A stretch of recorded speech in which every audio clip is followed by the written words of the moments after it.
बिस्मिल्लाहिर्रहमानिर्रहीम। अस्सलाम वालेकुम नाज़रीन, मैं हूं सैयद अनवारुल हसन और आप देख रहे हैं प्रोग्राम 10 तक पीटीवी न्यूज़ इस्लामाबाद स्टूडियो से। नाज़रीन, आज जेनेवा स्विट्ज़रलैंड में रेजिलिएंट पाकिस्तान बैन-अक़वामी कॉन्फ्रेंस का इनेकाद किया गया, जिसका मकसद पाकिस्तान में तबाहकुन सैलाब और इसके नतीजे में जो तबाहकारियाँ हुई उसका अहाता करना, और सबसे अहम बात जो सैलाब मुतासरीन है इनकी बहाली और तामीर नौ के लिए आलमी बरादरी से माली मुआवनत और हिमायत हासिल करना था।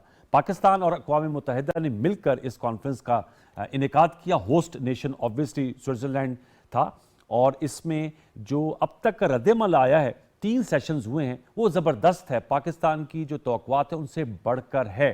वज़ीर-ए-आज़म शहबाज शरीफ साहब ने इस कॉन्फ्रेंस से कलीदी खिताब भी किया और उन्होंने बताया कि इस सैलाब से 30 अरब डॉलर का पाकिस्तान को नुकसान हुआ है, और जो तखमीना लगाया गया है तामीर नौ और बहाली के लिए वो 16.3 अरब डॉलर्स का है। उन्होंने कहा कि जो इसका निस्फ है यानी कि 8 अरब डॉलर वो पाकिस्तान अपने वसाइल से लगाएगा, लेकिन जो बाकी के 8 अरब डॉलर हैं उसमें पाकिस्तान को जो दोस्त ममालिक हैं, जो इंटरनेशनल फाइनेंशियल इंस्टीट्यूशंस हैं, इनकी मकार है। और जो हमने रिस्पॉन्स देखा है वो, जैसे मैंने कहा, तवक्कुआत से बढ़कर है। बहुत बड़ी कामयाबी है डिप्लोमेटिक फ्रंट पे। 10.57 अरब डॉलर की मदद का ऐलान किया गया है। आप हमारी स्क्रीन पर देख सकते हैं जिन दोस्त ममालिक ने मदद का ऐलान किया और जो फाइनेंशियल इंस्टीट्यूशंस हैं वो हमने आपके साथ शेयर किए हैं। 10 अरब 57 करोड़ डॉलर की मदद का ऐलान किया गया है। 3 सालों में ये पाकिस्तान में पैसे लगाए जाएंगे। जो पाकिस्तान में 3 करोड़ 30 लाख से ज़्यादा लोग इससे मुतासर हुए। 90 लाख लोग, प्राइम मिनिस्टर साहब ने बताया, इस सैलाब की वजह से ख़तरे गुर्बत से नीचे आए, और 80 लाख लोग जो हैं वो शेल्टरलेस हैं, यानी कि उनके पास मकानात नहीं हैं। तो उस हवाले से हम गुफ्तगू करेंगे। प्राइम मिनिस्टर शहबाज शरीफ साहब ने इस फोरम से इस अज़म का अयादा किया कि जो रकम पाकिस्तान को दी जाएगी वो शफाफ तरीके से लगाई जाएगी, और उन्होंने कहा कि जो क्लाइमेट चेंज है वो अगर इसका बर वक्त तदारक ना किया गया तो एक ऐसा ये प्रॉब्लम है जो कि हर साल दोबारा लौट के आ सकते हैं अपनी फ्रोसिटी से। एंटोनियो गुटेरेस साहब, जिन्होंने ज़बरदस्त सफारतकारी की है, जो सेक्रेटरी जनरल अक़वाम मुत्तहिदा के पाकिस्तान भी आए थे, उन्होंने आज की खिताब में भी और वज़ीर-ए-आज़म शहबाज शरीफ साहब के साथ जो उनकी मुश्तरका प्रेस कॉन्फ्रेंस है उसका जिक्र किया, और उन्होंने कहा कि मैंने अपनी आंखों से तबाही देखी है, और उन्होंने कहा कि जो अक़वाम मुत्तहिदा है पाकिस्तान की पूरी मदद करेगा, और पाकिस्तान की जो मदद है उसको मंतकी अंजाम तक पहुंचाने के लिए अपना कलीदी किरदार अदा करेगा। तो नाज़रीन, एक तो इस हवाले से हम गुफ्तगू करेंगे। ये जो जेनेवा रेजिलिएंट पाकिस्तान कॉन्फ्रेंस हुई है, इससे यकीनन जो हमारी मौजूदा मुआशी हालात हैं इनमें अगर कहा जाए कि हवा का ताज़ा झोंका है या ताज़ा हवा का झोंका है तो गलत ना होगा। फ्रांसीसी सदर हों, तुर्क सदर हों, सऊदी अरब हो, हमारे इस्लामिक डेवलपमेंट बैंक हो, एशियन डेवलपमेंट बैंक हो, एशियन इंफ्रास्ट्रक्चर इन्वेस्टमेंट बैंक हो, जापान हो, अमेरिका हो, चाइना हो, तमाम ममालिक ने अपना हिस्सा डाला, यूनाइटेड किंगडम हो, और इस हवाले से जो तफसीलात हैं वो भी हम आपके साथ पीटीवी पे शेयर करते रहेंगे। इस पर गुफ्तगू करने के लिए जिन मेहमानों ने हम किया उनका तारुफ मैं आपसे करा देता हूँ। डॉक्टर खाकान नजीब साहब, आप माहिर मौशियात हैं और पाकिस्तान की इकॉनमी को इनसाइड आउट जानते हैं। इनसे जानेंगे कि ये जो डोनर कॉन्फ्रेंस हुई है इसका क्या इम्पैक्ट आएगा। बिलखसूस ज़ाहिर बात है सबसे ज़्यादा तो इसका जो इम्पैक्ट आएगा वो सैलाब मुतासिरीन की बहाली की, लेकिन ओवरऑल क्योंकि IMF की साइडलाइंस पर मुलाकातें हो रही हैं, इसाक डार साहब की वर्ल्ड बैंक के साथ भी बातचीत हो रही है, वो भी 2 अरब डॉलर दे रहे हैं पाकिस्तान को। कैसर अहमद शेख साहब ने हमें ज्वाइन किया, मेंबर कौमी असम्बली है पाकिस्तान मुस्लिम नवाज से आपका ताल्लुक है, कायमा कमेटी बराए फाइनेंस के आप चेयरमैन, आपका बहुत शुक्रिया। डॉक्टर नौशीन हामिद साहब ने हमें ज्वाइन किया, पाकिस्तान तहरीक इंसाफ से आपका ताल्लुक है, मेंबर कौमी असम्बली, आपका भी बहुत शुक्रिया।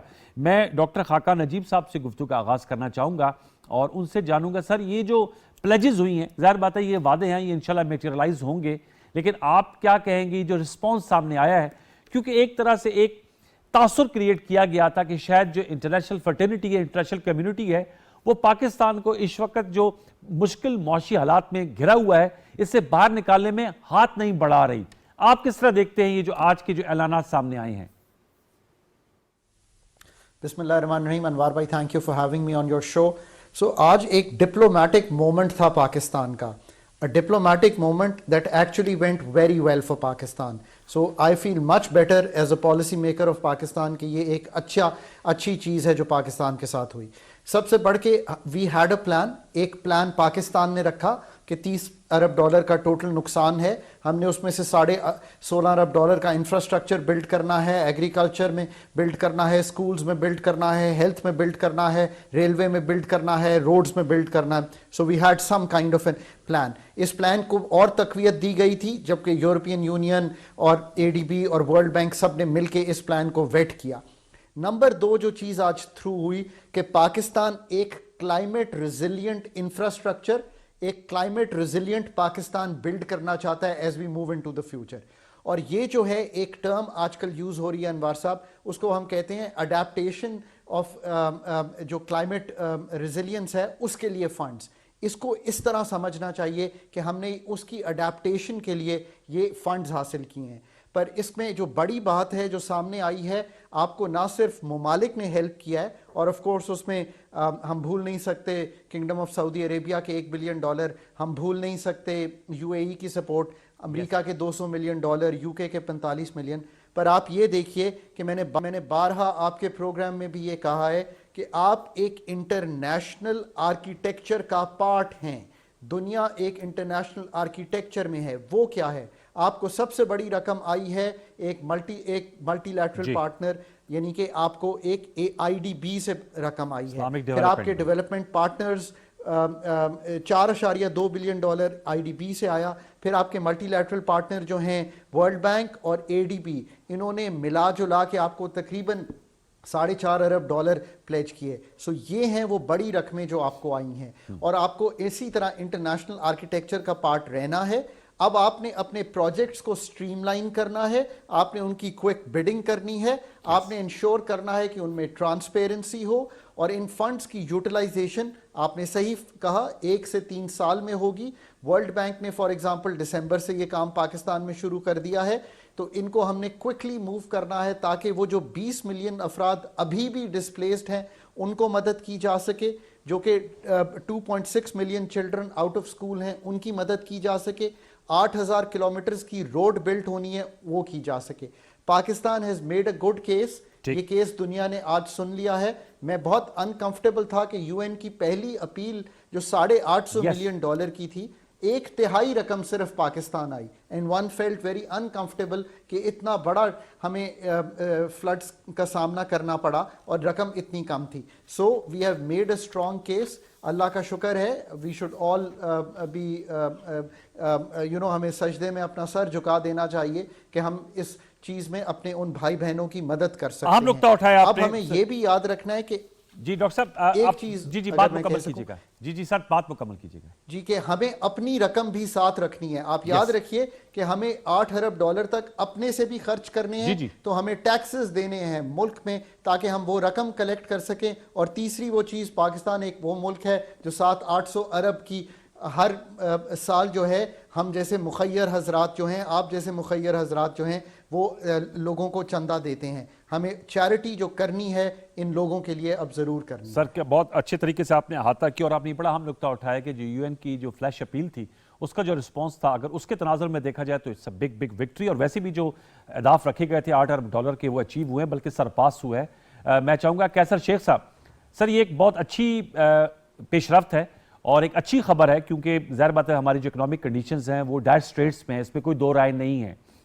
मैं आपसे जानना चाहूँगा, एक तो प्राइम मिनिस्टर साहब ने एश्योर कराया कि इसकी जो इम्प्लीमेंटेशन है, इसकी जो यूटिलाइजेशन है वो ट्रांसपेरेंट तरीके से होगी. फिर हमने खुद से भी $8 अरब पूल इन करने हैं, और जैसे डॉक्टर खाकान साहब ने कहा कि उसके लिए अपनी इकोनॉमी को भी थोड़ा ग्रो करना होगा, उसको एक्सपेंड करना होगा. मैं आपसे जानना चाहूँगा क्या कहेंगे इस हवाले से, आपके क्या थॉट्स हैं कैसर अहमद शेख साहब?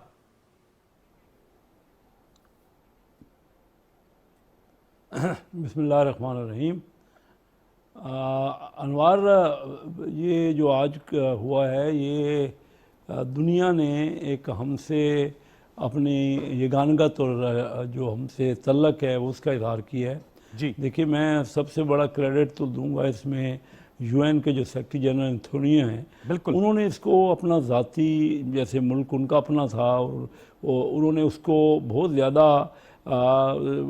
इस लोगों को बताया कि ये जो हमारा अलमिया है, ख़ुद तशरीफ़ लाए, उन्होंने पूरा सर्वे किया और ये कहा कि मेरा पुर्तगाल अपना जो मुल्क है उस मुल्क के एरिया से भी ज़्यादा एरिया सैलाब में मुतासर हुआ है। 3-3.5 करोड़ लोग इसमें मुतासर हैं।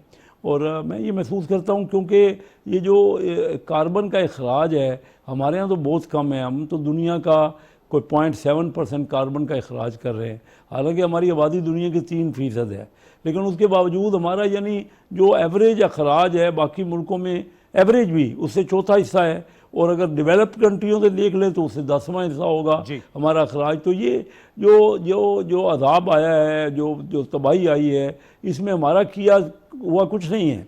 पूरी दुनिया को इसका दावा करना है और कर रही है। ये आज जो कॉन्फ्रेंस हुई, मैं समझता हूँ हमारे प्राइम मिनिस्टर साहब ने और हमारी हुकूमत ने एक कामयाब स्ट्रेटजी के साथ अवेयर किया। वो खुद यूएन में गए और मुख्तलिफ अपने बयानात से और ये बताया, और उन्होंने अपनी सिंसियरिटी दिखाई कि ये इसका एक रुपया जो है वो उसका खर्च सही होगा और ट्रांसपेरेंट होगा। ये बहुत ज़रूरी चीज़ है। और जो दुनिया ने इस दुनिया ने इस मुश्किल वक्त में हमारा साथ दिया है, ये बहुत अच्छी बात है। सर, मैंने बहुत सवाल था कि जो $8 अरब हम अपना पैसा अभी भी हम एक अंडर डेवलप्ड कंट्री, सर जो हमने $8 अरब अपना हिस्सा डालना है उसके लिए क्या प्लानिंग की जरूरत है? जी हमने डालने हैं, लेकिन हमारी उसके लिए देखिए ना, हमारी इकानमी तो डेवलप कर नहीं रही। हम 5% ग्रोथ तवक्को कर रहे थे इस साल, वो वापस अब 1.5% पे आ गई है। अब वो अंदाज़ा कीजिए कि 3.5% ग्रोथ जो है, वो 3.5% ग्रोथ कोई 11-12 अरब डॉलर है जो हमें नुकसान हो रहा है पहले ही। उसके बावजूद हमारी कोशिश होनी चाहिए। इस वक्त जो वेल टू डू लोग हैं, जो अमीर लोग हैं हमारे यहाँ, ये मैं आपको बताता चलूँ कि पिछले 3 सालों में हमारे बिजनेसेस ने बहुत ज़्यादा कमाया है। अच्छा। ये जो विंडफॉल प्रॉफिट हुए हैं, कमोडिटी की प्राइसेस बढ़ी हैं और हर चीज़, तो सारा ही हमारा ग्रोअर ने, बड़े ज़िम्मेदार ने, हमारे इंडस्ट्रियलिस्ट ने, हमारे ट्रेडर ने हर लेवल पे बहुत कमाई हुई है। और मैं तो पहले से कहता रहा हूँ कि बजाय कि इनडायरेक्ट टैक्स लगाएं, ये कहते हैं ना अभी भी ये कहा जा रहा है कि 3% इंपोर्ट पे टैक्स लगा दें, वो इनडायरेक्ट टैक्स होगा। और वो इस वक्त हमारा दरमियाना एसएमई जो है ना, दरमियाना और छोटा तबका, वो अफोर्ड नहीं कर सकता, इस पोजीशन में नहीं है। लेकिन अमीर आदमियों ने बहुत कमाया है। और मैं ये समझता हूँ पिछले दिनों कोर्ट ने ये फैसला दिया। आपकी इजाजत से मैं नौशीन साहब को भी शामिल गुफ्तगू कर लेता हूँ, फिर हम जरा स्ट्रेटजी पर भी आ जाते हैं प्राइम मिनिस्टर से। जी मैं सिर्फ ये बात खत्म कर लूँ, ये बात ख़त्म कर लूँ। मैंने प्राइम मिनिस्टर से ज़ोर से कहा था कि जिन लोगों ने बहुत अमीरों ने कमाया उन पर लगाएं, उस पर सुपर टैक्स लगा, लेकिन कोर्ट्स ने उसको वापस कर दिया उस फैसले को। और इससे भी हमें ज़ख्म पहुँचा है, क्योंकि जब तक हमारे पास पैसा नहीं होगा, हमारे पास टैक्स नहीं इकट्ठे होंगे, हम इस सैलाब की तबाही को हम मीट नहीं कर सकते, उसको बेहतरी के लिए मीट नहीं कर सकेंगे। ठीक है सर, अहम नुकता आपने उठाया। नौशीन हामिद साहबा, एक मैंने सेशन देखा जिसमें सूबों ने भी अपने अपने जो केस है वो अक़वाम आलम के सामने रखे। मैं देख रहा था खैबर पख्तूनख्वा से तैमूर झगड़ा साहब थे, चीफ सेक्रेटरी बलूचिस्तान थे, ऑब्वियसली वज़ीर आला सिंध मौजूद थे, पंजाब का भी मुकदमा सामने पेश किया गया, जनूबी पंजाब बुरी तरह मुतासर हुआ था। आपसे मैं जानना चाहूँगा क्या कहेंगी आप इस हवाले से? हमारी जो इस वक्त मुश्किल में हम घिरे हुए हैं, बिलखसूस सैलाब जो है उसकी तबाहकारियाँ, आपके दौर में कोविड था, तो ये जो आउटपोरिंग हुई है आज जो जेनेवा में, इस पे आपके क्या थॉट्स हैं नौशीन हामिद साहब? और आप समझती हैं कि एक अच्छा रिस्पॉन्स आया है, इसको हमें कैपिटलाइज करना चाहिए? जी थैंक यू वेरी मच। देखिए जी, ये तो इसमें कोई शक नहीं कि खुशाइंद बात है कि दूसरे ममालिक ने जो है वो हमें रिस्पॉन्स दिया है, मगर ये रिस्पॉन्स किस लेवल का है और ये हमारी ज़रूरियात को कितना मीट करता है, देखने वाली ये बात है कि हमारी ज़रूरत कितनी थी, हमारी डिमांड कितनी थी और कितना हमें रिस्पॉन्स मिला है। मगर इससे पहले मैं कैसे शेख साहब का शुक्रिया अदा करूंगी कि मेरे हिस्से की बात उन्होंने कर दी। ये मैंने ज़रूर जिक्र करना था, कोविड के अंदर जो ग्रोथ रेट था और इस वक्त जो इसके अंदर ग्रोथ रेट, मैंने तो 2% कहना था, इन्होंने खुद ब खुद 1.5% बता दिया, जबकि पीटीआई की गवर्नमेंट में तमाम क्राइसिस के बावजूद वो 6% पे जा रहा था। और उसके अलावा दूसरी चीज़ ये कि इन्होंने खुद एडमिट किया कि पिछले 3 सालों में इंडस्ट्री ने बहुत फ्लरिश किया है, लोगों ने बहुत कमाया है, क्योंकि कारोबार चल रहे थे, इंडस्ट्रीज चल रही थी। तो इनका मैं शुक्रिया अदा करती हूँ कि इन्होंने पीटीआई गवर्नमेंट के ये दोनों इंडिकेटर्स जो हैं इन्होंने मुझे खुद ही मेंशन कर दिए। अब जहां तक इसकी बात है कि देखें, कमिटमेंट्स जो अनाउंस की गई हैं आज, उसमें से कुछ कमिटमेंट्स वो हैं जो कि ऑलरेडी हमें पिछले अक्टूबर में, जिसके अंदर एक है जो 2 बिलियन वर्ल्ड बैंक का है और 1.5 बिलियन जो है वो एशियन डेवलपमेंट बैंक का। ये कोई फ्रेश कमिटमेंट्स नहीं है, ये अक्टूबर में ऑलरेडी ये कमिटमेंट्स हमें दे दी गई थी। नहीं, आज इसलिए नहीं इसमें हुई कोई ये नई कथक चीज लाने के नहीं लिए है। माजद नौशीन साहब, ये आज जो कमिटमेंट्स हुई है तो आज है ना जी, वर्ल्ड बैंक भी जी, मौजूद थे मतलब उनके। इसमें से कुछ कमिटमेंट्स रिवाइज की गई हैं जो कि पहले से ऑलरेडी की जा चुकी हुई थी। रिवाइज दूसरी मतलब उन्हें बात बढ़ाया ये कि- गया है।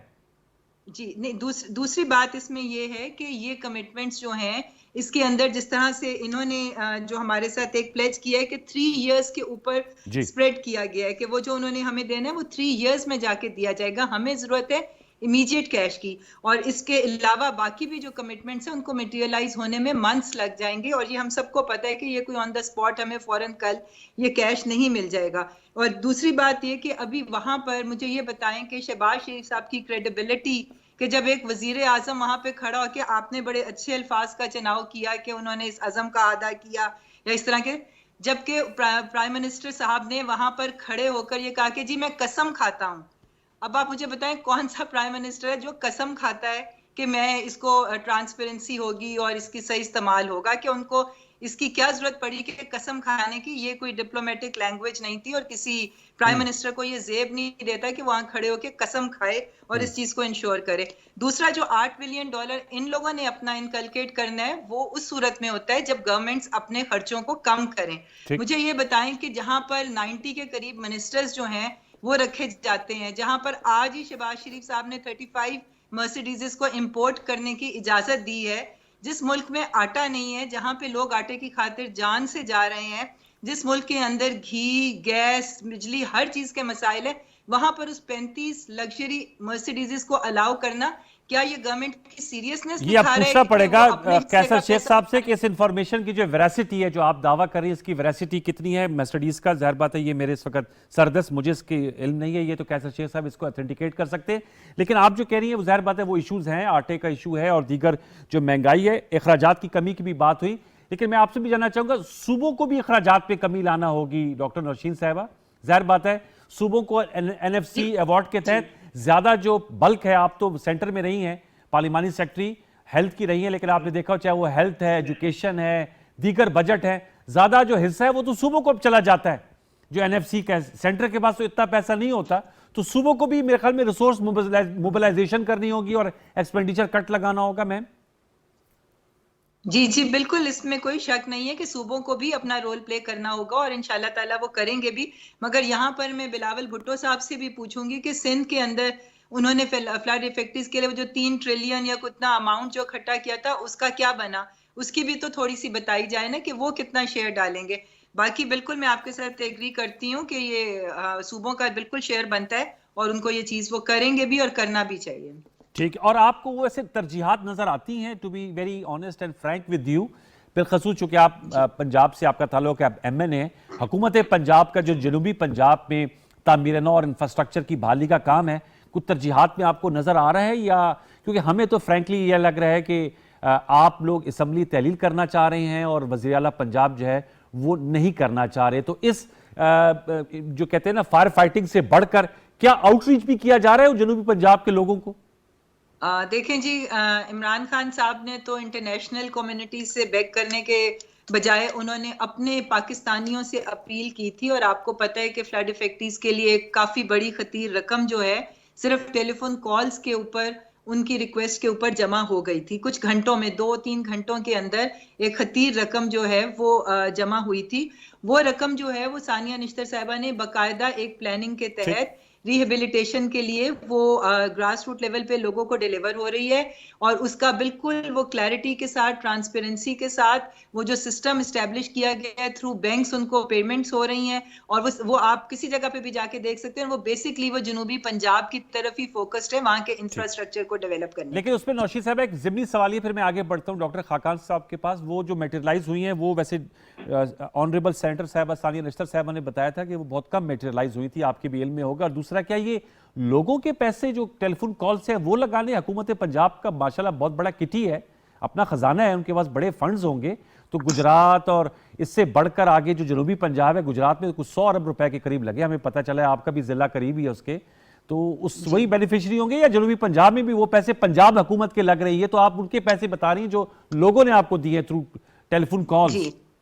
जी नहीं, गवर्नमेंट का जाहिर है, गवर्नमेंट का अपना एक रिस्पॉन्सिबिलिटी होती है और वो उसको ऑन भी करती है। और मैं समझती हूँ कि जनूबी पंजाब में भी डेवलपमेंट के लिए और दूसरे कामों के लिए बहुत ज्यादा फोकस किया जा रहा है।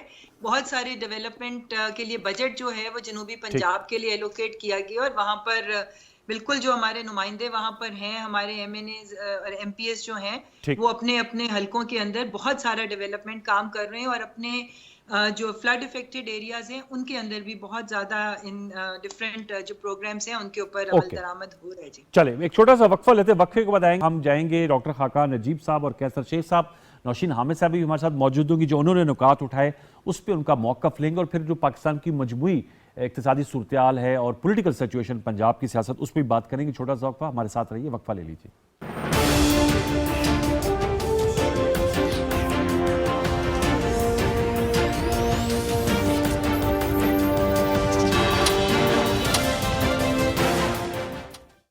बहरान का जिम्मेदार कौन? मईशत की हकीकत जानो।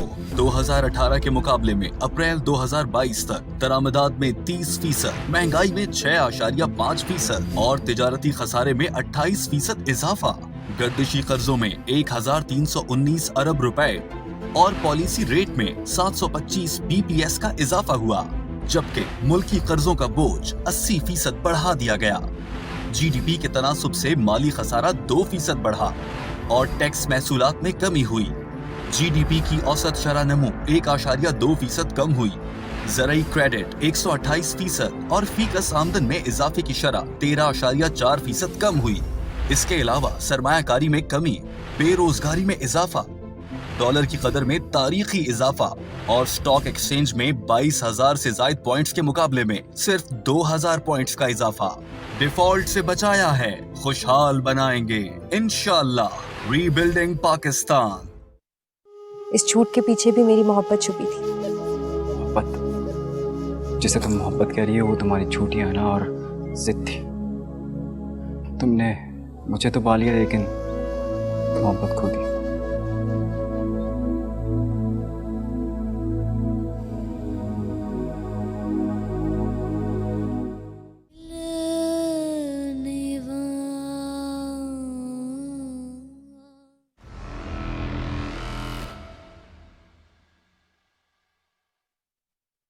बहरान का जिम्मेदार कौन? मईशत की हकीकत जानो। 2018 के मुकाबले में अप्रैल 2022 तक दरामदात में 30%, महंगाई में 6.5% और तिजारती खसारे में 28% इजाफा। गर्दिशी कर्जों में 1319 अरब रुपए और पॉलिसी रेट में 725 BPS का इजाफा हुआ, जबकि मुल्की कर्जों का बोझ 80% बढ़ा दिया गया। GDP के तनासुब से माली खसारा 2% बढ़ा और टैक्स महसूलात में कमी हुई। GDP की औसत शरह नमू 1.2% कम हुई। ज़राई क्रेडिट 128% और फीकस आमदन में इजाफे की शरह 13.4% कम हुई। इसके अलावा सरमायाकारी में कमी, बेरोजगारी में इजाफा, डॉलर की कदर में तारीखी इजाफा और स्टॉक एक्सचेंज में 22,000 से ज्यादा पॉइंट्स के मुकाबले में सिर्फ 2,000 पॉइंट्स का इजाफा। डिफॉल्ट से बचाया है, खुशहाल बनाएंगे इंशाअल्लाह। रीबिल्डिंग पाकिस्तान।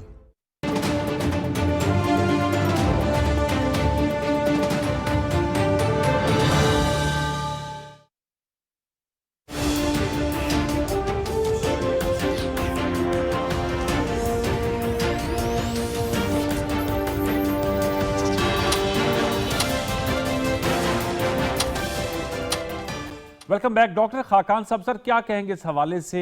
हमें अपने एक्सपेंडिचर को कट करना है और दूसरा हमने खुद से भी जो 8 अरब डॉलर मोबिलाइज करनी है, उसके लिए जैसे आपने भी कहा कि टैक्स बेस को बढ़ाना होगा, जो लोग चैरिटी करते हैं उनको भी पैसा पूल इन करना होगा, और आपसे मैं जानना चाहूंगा ट्रांसपेरेंसी को इंश्योर भी हमने करना होगा। Your take sir. तो देखिए, my take is quite clear कि बजट का रिपेयर जो है पाकिस्तान का, अब ये एक कलीदी फैसला है जो कि किसी भी हुकूमत ने करना है। इससे मेरा क्या मतलब है?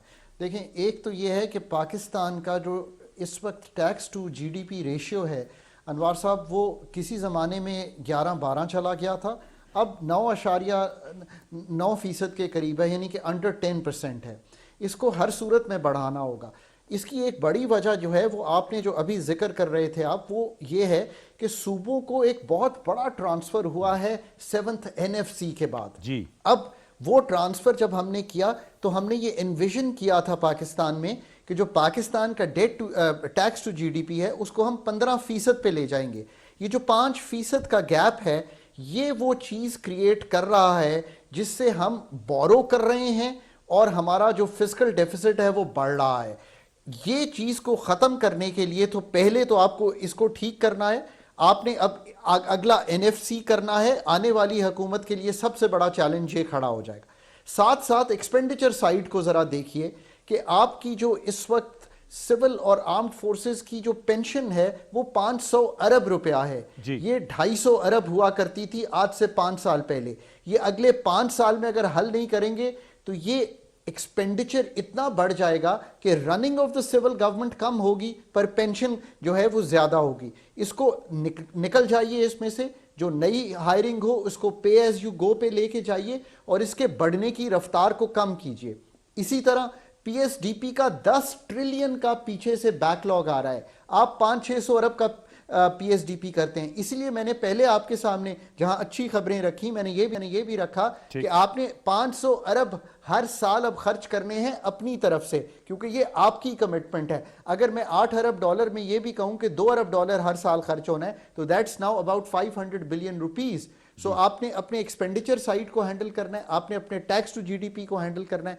ये अब वो कलीदी फैसले हैं जिनके साथ आपने आगे बढ़ना है।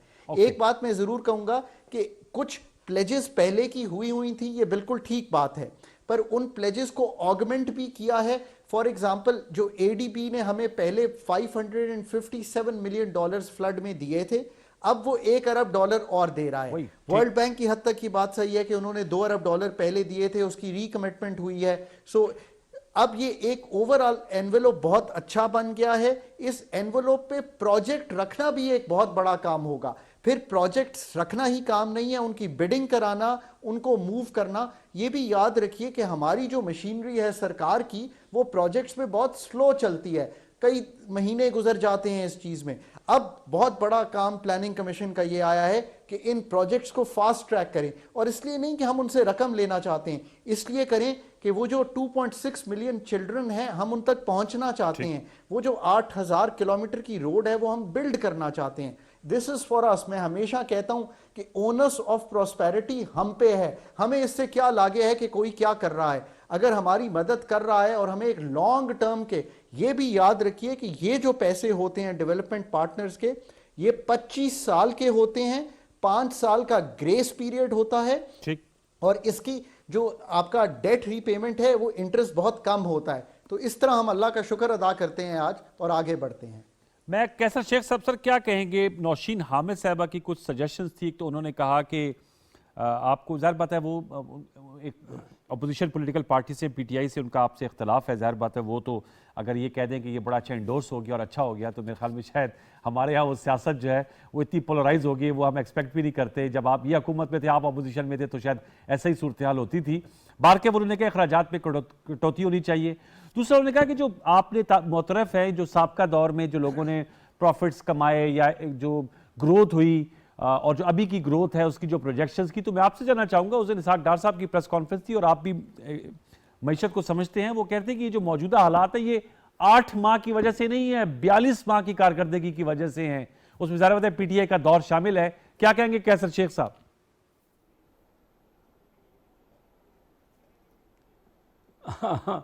डॉक्टर नौशीन ने स्टडी की और मुझे समझ नहीं आती कि क्यों हम इकोनॉमिक मैटर्स को इस तरह जोड़ तोड़ के मोड़ के बनाते हैं। और डॉक्टर नौशीन ज़रा मुझे ये बता दें कि अगर इन्होंने कोई टैक्स ज़्यादा वसूल किया होता तो 4500 अरब रुपए का जो ये जून में खसारा छोड़ा है, फिजिकल डेफिसिट है। ये फिगर में कोई फ़र्क हो तो मुझे बता दीजिए। इनके ये 2 महीने पहले इन्होंने हुकूमत छोड़ी और 4,500 अरब रुपए का फिजिकल डेफिसिट छोड़ा। फिर इन्होंने 17 अरब डॉलर का करंट अकाउंट खसारा छोड़ा। मुझे ये बताइए कि क्या ज़रूरत थी कि 450 अरब रुपए टर्फ में इनकी हुकूमत ने, इनको मुझे बता दें अगर गलत है तो मैं बता दें, 450 अरब रुपए टर्फ में अमीर आदमियों को, 100 अमीर फैमिली को 0% पे दे दिया। अगर वो खर्चा आप SME को देते, छोटे और दरमियाने बिजनेसमैन को देते, ग्रोअर को देते, जो इंजन ऑफ ग्रोथ है, तो आज ग्रोथ होती ना। तो इन्होंने क्या छोड़ा, हमें दिया क्या? यानी कोई सोच सकता है आज वो, मैं क्योंकि बिजनेस से तल्लक रखता हूँ, मुझे पता है जिन 100 फैमिलीज ने वो इंपोर्ट की मशीनरी, वो सारी आज रुकी पड़ी है। क्योंकि दुनिया में देखो काटन हमारे पास है नहीं, हमारी एक्सपोर्ट हो नहीं पा रही, वो सारी मशीनरी उन्होंने लुटा दिए पैसे। वही वजह से आज हम तकलीफ में हैं, 1 बिलियन डॉलर के लिए हम मुश्किल में हैं। लेकिन इन्होंने ये 1.5 साल पहले टर्फ में 2.25 बिलियन डॉलर लुटा दिए। फिर उसके बाद मुझे ये बताइए कि कोई SMEs को इन्होंने कर्जा दिया।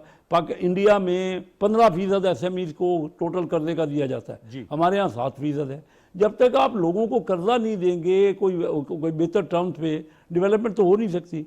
फिर आप मुझे बताइए कि ये जो मैंने कहा ना कि 2-3 साल में बहुत कमाई हुई, इसमें कोई शक नहीं है, पर ये दुनिया में पूरी एस्केलेशन थी प्राइस की। देखिए ना, तेल की प्राइस $0 से $140 चली गई।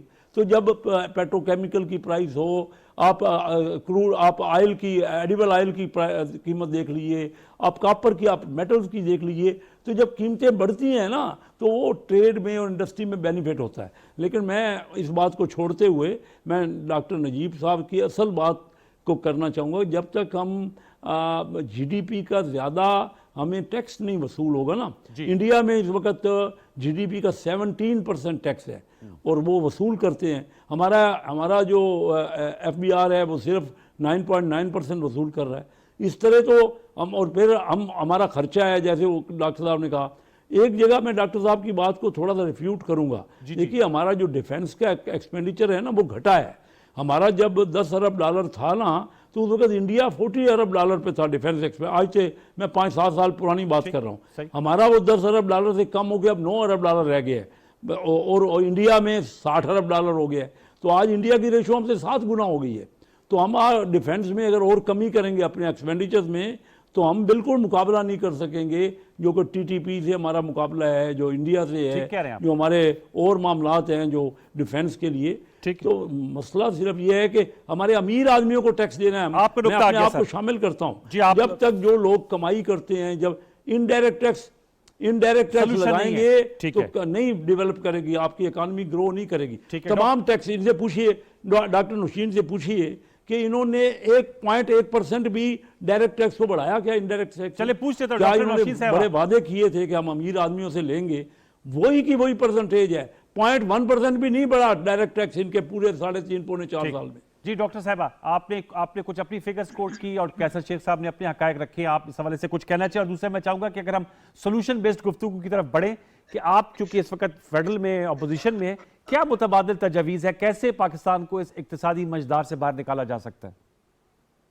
जी देखिए, बिल्कुल इसका हल तो यही है कि टैक्स कलेक्शन जो है, टैक्स का बेस जो है वो बढ़ाई जाए, टैक्स कलेक्शन ज्यादा हो, लोग टैक्स इवेजन ना करें और गवर्नमेंट के ऊपर ट्रस्ट करें, उनका एक कॉन्फिडेंस लेवल हो गवर्नमेंट के ऊपर, जिसकी वजह से वो टैक्स देने से हेजिटेट ना करें, कि उनका पैसा जो है वो सही जगह पे इस्तेमाल होगा, करप्शन में नहीं होगा और मनी लॉन्ड्रिंग के जरिए बाहर नहीं जाएगा।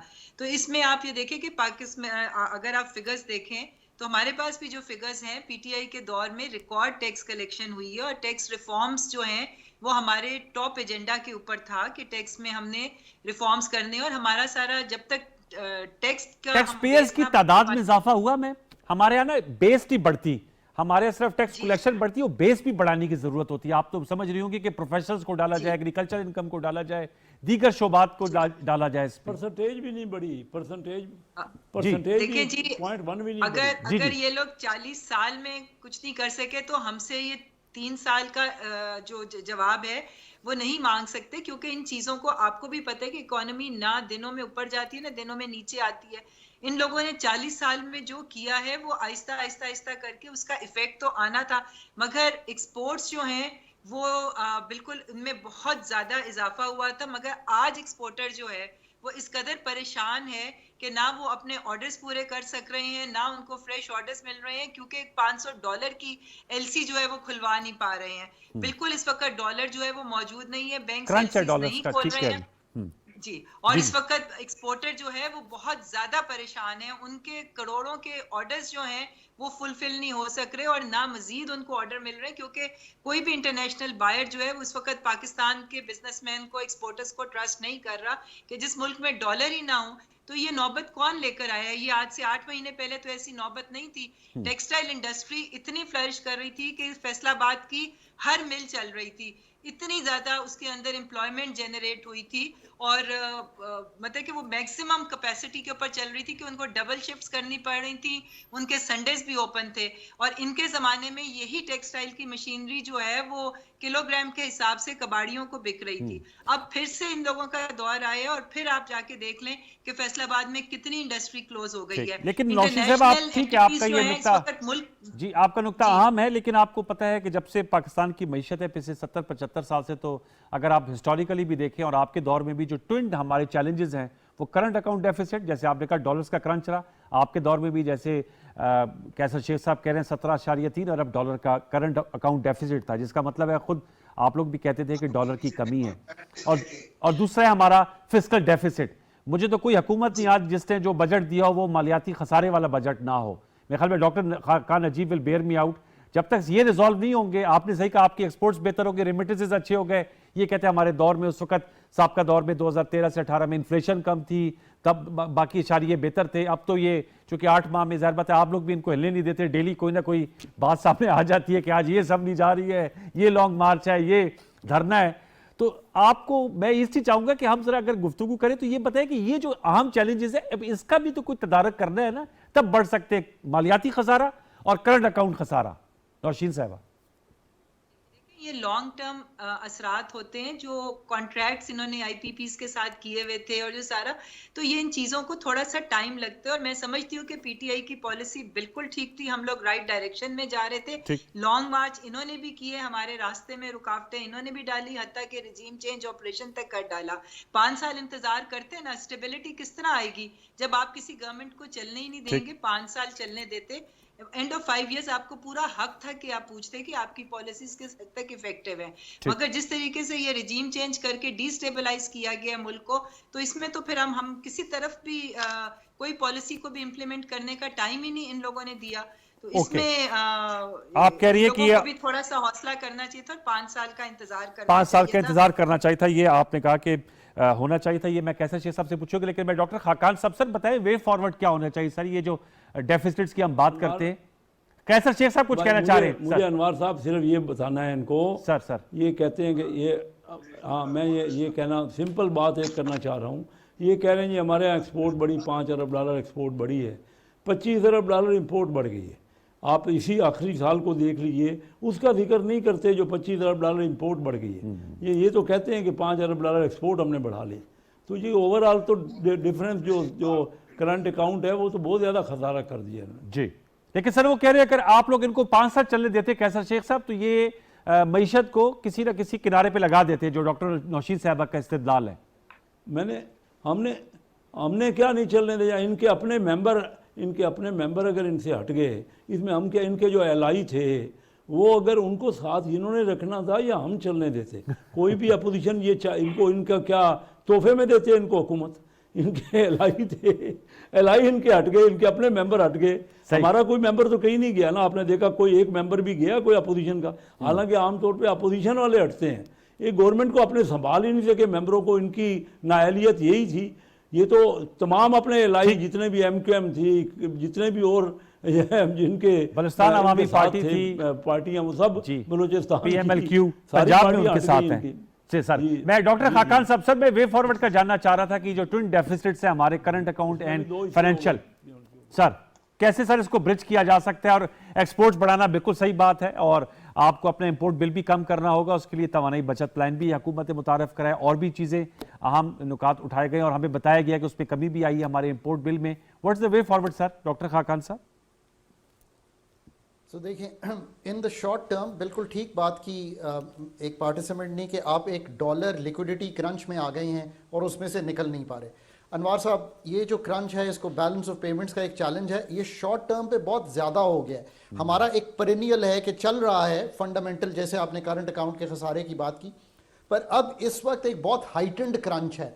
हमारे पास इस वक्त एक माह को कवर करने के भी स्टेट बैंक ऑफ पाकिस्तान के पास रिजर्व्स नहीं है, जिसकी वजह से ये हो रहा है कि एलसीज नहीं खुल रही हैं और जो इंपोर्ट है उस पर कदगन लगी हुई है, तो वो एक्सपोर्ट को भी हर्ट है। अब हमने अभी तो बहुत अच्छी गुफ्तगू की कि हमारे जो मीडियम टर्म का फ्लड चैलेंज है वो आज हमने डील किया है, पर जो शॉर्ट टर्म का लिक्विडिटी चैलेंज है उसका डॉक्टर है आईएमएफ, और आंखें बंद करके हमें आईएमएफ के साथ काम करना चाहिए। जिस तरह हमें वर्ल्ड बैंक, एडीबी और आईडीबी ने पैसे दिए हैं, यही सोचना चाहिए कि वो मीडियम टर्म के प्रोजेक्ट्स करते हैं, पर बजट की सपोर्ट के लिए आईएमएफ इज द डॉक्टर, और उसको वो आईसीयू से निकाले, इस डॉलर लिक्विडिटी क्रंच से निकाले। मैं एक मिसाल रखना चाहता हूं ताकि ये दोनों जो पार्टीज हैं, क्योंकि यही मैटर करती हैं, एक ऑपोजिशन है एक गवर्नमेंट है। आप ये सोचिए कि 3 नवंबर को आईएमएफ का रिव्यू हो जाता, आईएमएफ के इस वक्त $1.2 बिलियन आ गए होते, कुछ हमारे चाइना के रोल ओवर्स हो गए होते, कुछ हमारे फंड्स मल्टीलैटरल ने दे दिए होते क्योंकि आईएमएफ हो गया, शायद सऊदीया के $3 अरब भी आ गए होते। आपके रिजर्व्स अगर $10 अरब पे खड़े होते तो ये डॉलर लिक्विडिटी क्रंच खत्म तो ना होता, बट ईज हो जाता। सो एक गुजारिश ये है कि जो इनकम्बेंट गवर्नमेंट है उसके हाथ जो है वो हमें पक्के करने चाहिए, ऑपोजिशन को भी करने चाहिए, हमें भी करने चाहिए, एस्टैब्लिशमेंट को भी करने चाहिए, जुडिशरी को भी करने चाहिए, और फंड्स के आईएमएफ के साथ मूव करना चाहिए। घंटा पहले मुझे पता चला है जिनीवा से कि मुलाकात हुई है वजीर खजाना पाकिस्तान की नेथन पोर्टर साहब से, जो कि रेजिडेंट जो कि लीड करते हैं आईएमएफ का मिशन पाकिस्तान में। हमें उसको मूव करना है, और शॉर्ट रन में वक्त एक दिन भी मैटर करता है। सो शॉर्ट रन तो ये है, पर जो बहुत जरूरी बात, डॉक्टर साहब कथक माजर फिर अपनी बात आप मुकम्मल कीजिएगा सर, एक आपने मुकम्मल जरूर कीजिएगा, लेकिन मैं जानना चाहिए सर, ये जो स्मगलिंग की बात आ रही है, ये जो डॉलर की स्मगलिंग हो रही है सरहद पार, और बताया जा रहा है कि लोग हवाला हुंडी से पैसे भेज रहे हैं, इसको भी कर्ब करने की जरूरत है, इससे भी ये डॉलर क्रंच जो है उसमें इजाफा हो रहा है। डॉक्टर खाकान साहब? एब्सोल्युटली, आपने सही फरमाया, और अथॉरिटीज भी सही कह रही हैं। हो ये रहा था कि वो एक लोअर लेवल पे ये काम हो रहा था, बट जैसे ही इंटरबैंक मार्केट से डॉलर की जो सप्लाई है वो कम हुई है, सारा शिफ्ट कर गया ओपन मार्केट में। सो अब कारोबार ही वहाँ पे हो रहा है, चीज़ें खरीदी ही वहाँ से जा रही हैं। तो ये जो स्मगलिंग है डॉलर की, वो सरहद पार भी बढ़ गई है। इसके हमारे पोरस बॉर्डर्स हैं, इसको एडमिनिस्ट्रेटिवली कर्ब करने की ज़रूरत है, पर ये कलीदी वजह नहीं है। कलीदी वजह वही है कि चूंकि हमारे सारे इनफ्लोज टूट गए। अच्छा, इसके साथ साथ सेंटिमेंट टूट गया। सेंटिमेंट से ये मतलब है कि हम 10% अलाउ करते हैं एक्सपोर्टर को कि वो बाहर होल्ड कर ले।